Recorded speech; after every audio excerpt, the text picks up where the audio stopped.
teman-teman, dengan hangatnya kasus di mana hakim dari PN itu ditangkap, teman-teman ya. Hakim PN memang sudah lama menjadi isu bahwa hakim PN itu ada banyak yang harus disuap atau perlu disuap gitu ya. Tetapi gue dengar itu di Konoha gitu. Cuman baru pertama kali gue dengar di Indonesia hakim PN disuap dan ternyata 20 miliar. Coba kita nonton teman-teman ya. Gue liatin beritanya. Gue nggak tahu ini berita benar apa nggak benar. Karena ini ada di Instagram ya. Di Instagramnya Berita Satu. Gue kaget, gue syok syok banget gitu.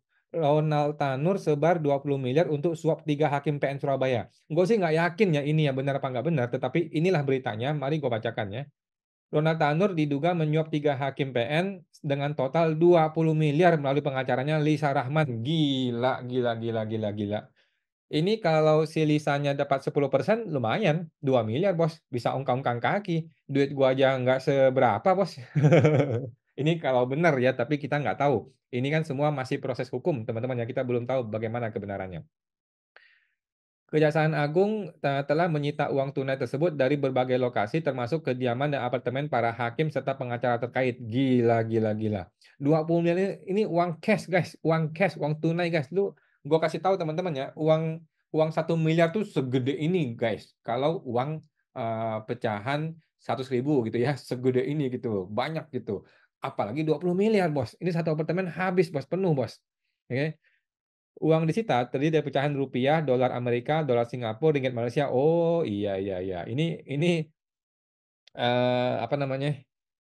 Money changer pada seneng ya karena dapat dapat tukaran rupiah dolar ya. Penyitaan juga mencakup barang bukti elektronik dan dokumen penukaran falas ya. Total uang yang disita 20,2 miliar. Gile, gile, gile, gile. 20 miliar, Bos. Kalau gua dapat 10% pensiun gua, Bos, ya. Yang diduga untuk mempengaruhi putusan pengadilan. Oke, jadi buat teman-teman yang belum tahu, gue juga kurang update ya kasusnya Pak Ronald.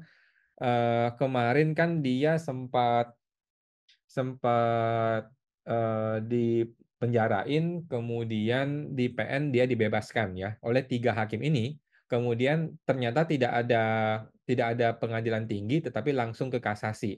Ini kalau nggak salah gara-gara pidana lebih dari 5 tahun kalau nggak salah ya. Kalau sudah kalah di PN maka tidak bisa ke PT, langsung lari ke kasasi.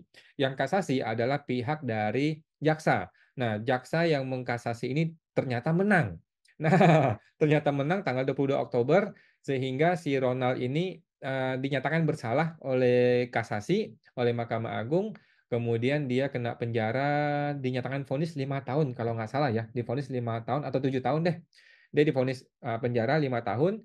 Jadi tanggal 22 Oktober, kemudian tanggal 23 atau 24 sehari atau 2 hari setelahnya ditangkaplah 3 hakim ini di rumah mereka masing-masing. Gua bingung ya kenapa duitnya masih ada ya? Mestinya kan duitnya dibuang ya. Maksudnya dihilangkan jejaknya gitu loh. Jangan ditaruh di apartemen lu, bego nih orang-orang ini nih ya. Tapi gua nggak tahu ya, kita nggak tahu bagaimana kasusnya ya. Kan dia sudah diputus bebas sejak Agustus kalau nggak salah. Ya harusnya duitnya sudah diamankan dong, sudah dikemana-manain gitu loh. Aduh, coba gue. Nggak bercanda teman-teman ya. Oke. Nah, sekarang mari kita bandingkan teman-teman Hakim Ronald, 3 hakim PN ini kita bandingkan dengan Hakim Andre. Oke, Hakim Andre yang ada di pengadilan pajak, yang kemarin melanggar hukum, teman-teman ya, melanggar hukum. Mari gua kasih lihat lagi dan lagi, teman-teman ya. Ini pengadilan pajak gue ketika menggugat DJP. Ketika gue menggugat DJP kan ada penggugat, ada tergugat. Penggugatnya gue, tergugatnya adalah si DJP. Hakim Andre ini kita duga ya teman-teman, kita duga ini oknum. Oke.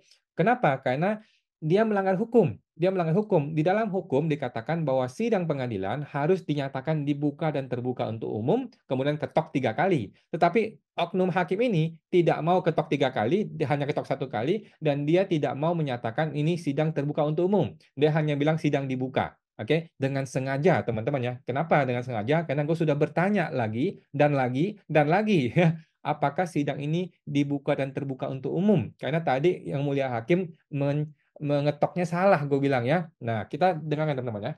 Supaya tidak nyatakan dibuka dan Kita ulang. supaya tidak Kita ulang. nyatakan sengketa ini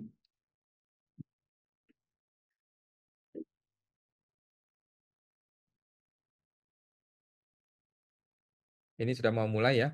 Jadi hakim ini masih ketawa-tawa. Siap, siap. Selanjutnya pemeriksaan sengketa yang diajukan oleh Tupan. Tidak nyatakan dibuka. Dari terbanding siapa yang Oke, jadi ada pelanggaran hukum teman-teman ya, bahwa sidang itu harus dinyatakan dibuka dan terbuka untuk umum. Tetapi dia mengatakan sidang dibuka. Dia sengaja menghilangkan kalimat terbuka untuk umum. Supaya apa? Supaya gue tidak bisa mempermasalahkan mengenai penonton umum. Karena kan sidang sebelumnya kita ribut mengenai penonton umum ya. Tetapi ketika gue bertanya, dia mengatakan, lu tidak boleh bertanya. Ketika gua bertanya lagi, kenapa? Dasar hukumnya apa? Kok gua nggak boleh ngomong gitu. Ya dia nggak menjawab apapun. Pokoknya lu tidak boleh ngomong, dia bilang. Gila ini oknum hakim ya teman-teman ya. Nah, pertanyaan gua, oknum hakim Andre ini kira-kira dibayar berapa oleh tergugat? Dibayar berapa oleh DJP, teman-teman? Coba kita tebak-menebak ya. Coba lu sampaikan di kolom komentar, teman-teman ya. Dia disuap berapa oleh DJP ya? Kalau betul dia suap ya, kalau betul. Tetapi kita nggak tahu ya. Teman-teman, kita tidak tahu dia apakah disuap atau tidak disuap. Kita tidak tahu. Tetapi sangat terlihat bahwa dia ini menghantam wajib pajak, menghantam penggugat ya. Tetapi dia bebas-bebas saja ngobrol sama dengan tergugat. Oke. Oke. Sekarang kita eh, mensimulasikan teman-teman ya. Kita bercermin dari kasusnya PT Arion. Di kasus PT Arion, nilai sengketa itu 6 miliar. Nilai sengketa 6 miliar itu konon katanya menurut pengakuan dari PT Arion, mereka bertemu dengan konsultan pajak abal-abal ya. Konsultan pajak abal-abal mengatakan kalau lu mau selesai 30%, berarti kan 2 miliar. Oke, 2 miliar nih. Jadi di level oknum konsultan pajak itu 30%, 2 miliar. Oke. Berarti kalau hakim berapa? Nah, hakim PP berapa guys? Coba deh, Anda komentar di video ini teman-teman ya. Kira-kira kalau hakim PP mau disuap berapa, teman-teman ya? Kalau gua jadi hakim pengadilan pajak nih, gua nggak mau 2 miliar, minimal 3 miliar lah. Ya kan, lu sudah nggak mau bayar di teman gua kemarin, sekarang gua tagih lu lebih gede ya, 3 miliar. Gitu, 3 miliar. Jadi kira-kira 50% dari nilai sengketa. Oke, itu kalau gua hakimnya, kalau gua oknum, itu pun hanya di negeri Konoha, teman-teman ya. Di Indonesia nggak ada hakim pengadilan pajak itu suap ya. Di Indonesia tidak ada hakim pengadilan pajak itu terlibat suap. Yang ditangkap tidak ada, isunya juga tidak ada. Gua sendiri tidak pernah memberi uang suap kepada si hakim, teman-teman ya.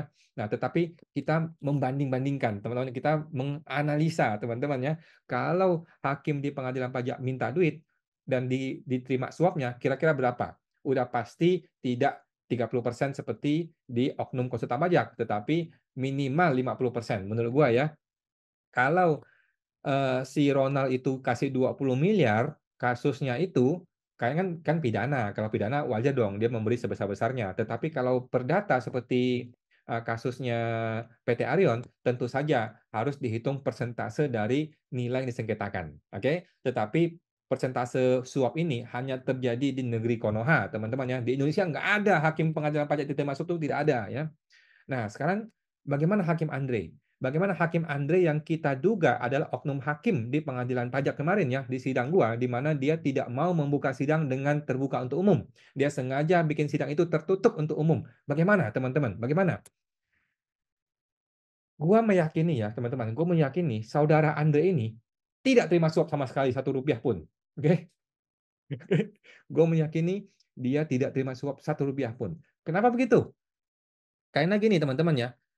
Eh, alasan pertama adalah pengadilan pajak yang terima suap itu hanya ada di negeri Konoha. Oke, tidak ada di Indonesia.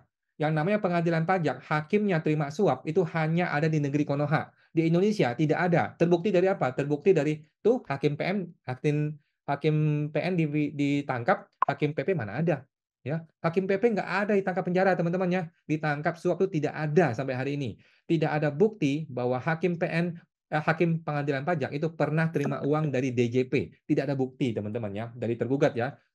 Dengan uang DJP yang sekian ribu triliun, tidak ada bukti kalau pengadilan pajak atau hakimnya pernah terima uang suap dari DJP, teman-teman ya. Jadi alasan pertama adalah suap menyuap di pengadilan pajak hanya terjadi di Konoha Universe ya, tidak ada di pengadilan pajak di Indonesia. Jadi gue yakin saudara Hakim Andre yang diduga oknum tidak terima uang satu rupiah pun suap dari DJP alias tergugat.